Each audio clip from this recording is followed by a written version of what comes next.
pagi semuanya anak-anak yang berada di rumah. Bagaimana dengan kabar kalian? Pasti semuanya dalam keadaan sehat ya. Kembali lagi bersama saya Ibu Kristi dalam pelajaran IPA. Khususnya kita hari ini akan belajar tentang materi kelas 9 ya, yaitu tentang listrik statis. Adapun kompetensi dasar yang dicapai pada pagi hari ini yaitu menjelaskan konsep kelistrikan statis dalam gejala kehidupan sehari-hari, termasuk dalam kelistrikan pada sistem saraf dan hewan yang mengandung listrik. Dan nanti kita akan mencapai 8 indikator pada proses pembelajaran pagi hari ini. Bisa dilihat di kiri kanan Ibu ya.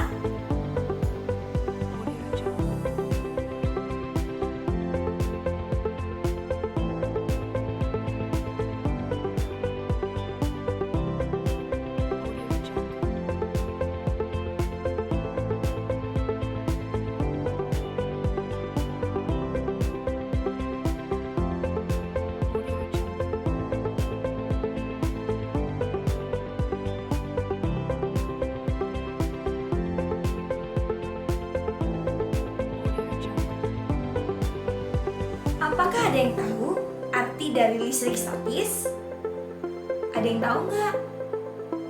Oke, jawabannya benar ya. Listrik statis adalah kumpulan-kumpulan muatan dalam jumlah tertentu yang tidak mengalir atau diam, yang disebut juga dengan statis. Nah, listrik statis ini nanti dia akan dikaitkan dengan yang namanya atom. Bukan kacang atom ya, tapi dia juga memiliki inti dan memiliki kulit atom. Nah, untuk mempelajari tentang atom, mari kita simak gambar berikut. Atom terdiri dari 3 muatan, yaitu elektron, neutron, dan proton. Di mana di inti atom itu terdapat 2 muatan, proton dengan neutron, dan di bagian kulitnya itu adalah muatan elektron.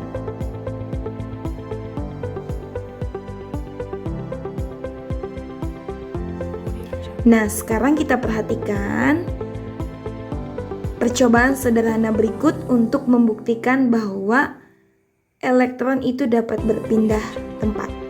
Penggaris plastik dan kertas-kertas kecil mempunyai muatan negatif dan muatan positif yang sama, sehingga kalau didekatkan tidak ada interaksi yang terjadi. Tapi ketika penggaris ini digosokkan ke sebuah buku, tidak hanya buku ya, bisa ke benang wol ya, itu digosok dengan arah yang searah sehingga penggarisnya menjadi panas.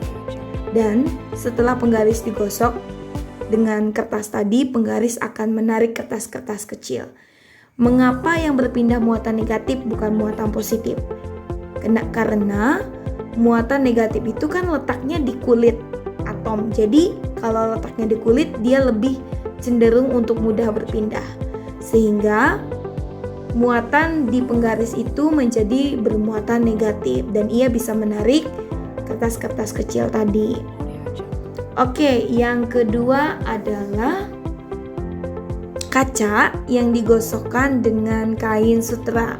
Nah, kira-kira kalau kaca digosokkan sama kain sutra, sama nggak halnya yang terjadi pada penggaris tadi?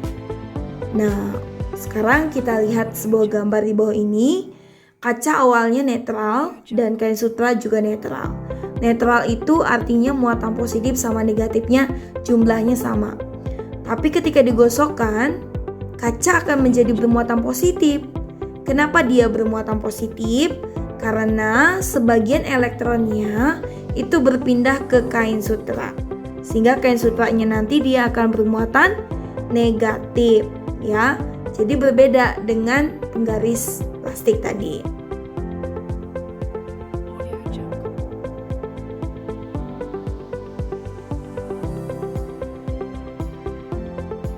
Oke. Alat untuk mengukur muatan atau mendeteksi adanya muatan listrik pada suatu benda itu disebut dengan elektroskop, di mana elektroskop ini terdiri dari kepala elektroskop dan daun elektroskop yang bisa membuka ketika dia didekatkan oleh benda negatif atau benda positif. Jadi di sini untuk menyelidiki atau mengetahui ada tidaknya muatan listrik pada suatu benda.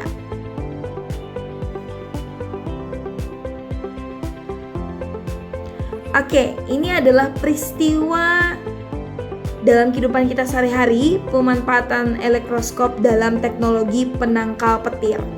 Penangkal petir itu berupa tongkat berujung runcing yang terbuat dari tembaga dan diletakkan di bagian atap gedung. Nah, prinsip kerjanya itu memanfaatkan sifat muatan listrik yang terkumpul pada bagian yang lancip, di mana loncatan elektron dari awan mengalir melalui penangkal petir dan masuk ke dalam tanah. Jadi tugas tanah itu adalah menetralkan muatan elektron yang berasal dari awan tadi. Oke, kita berikutnya akan ke seorang penemu ya. Penemu yang bernama Charles Augustin de Coulomb. Dia menemukan hubungan antara interaksi dua muatan, gaya listrik, dan jarak suatu muatan.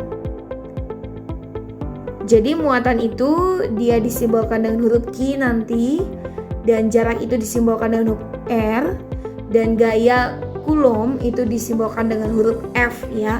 Satuan gaya itu pasti adalah Newton ya. Hukum Coulomb.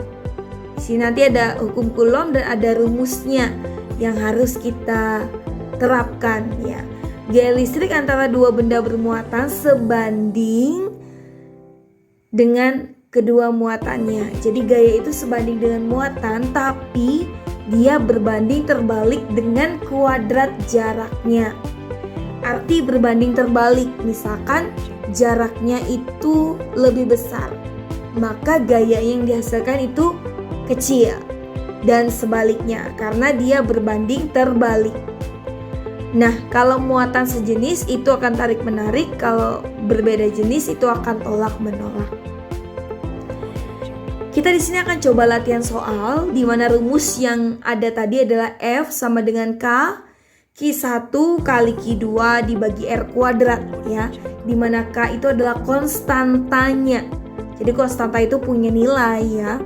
Nilainya itu 9 kali 10 pangkat 9. Itu udah paten, udah pasti.